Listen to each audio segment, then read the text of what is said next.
Hey guys, I just want to give anybody a heads up out there who owns a 2024 Flagstaff 26 FKBS. I've had trouble, not necessarily with this panel, but I wouldn't hit the interior button on here, and that's supposed to turn on all the lights interior wise, and by that I mean these little guys here. That's supposed to turn all those guys on. They're little LED lights, but it doesn't work.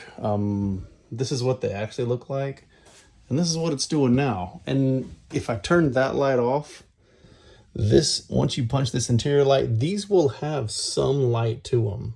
If you turn the light off, they're getting like 6.2 volts, and I know that because I pulled them down to check.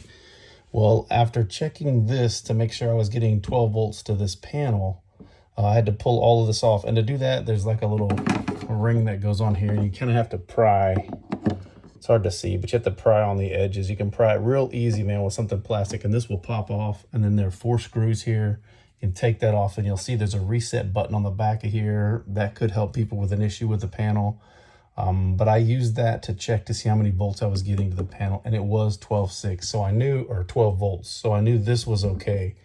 What I found was I started pulling these little janky LED lights down, and this one, when I pulled it down, this ground came out of here. So turns out, if you ever have an issue with one of these trailers and you're hitting that button, you've probably got a loose ground if you've got the light coming on just a little bit, but not working like they should.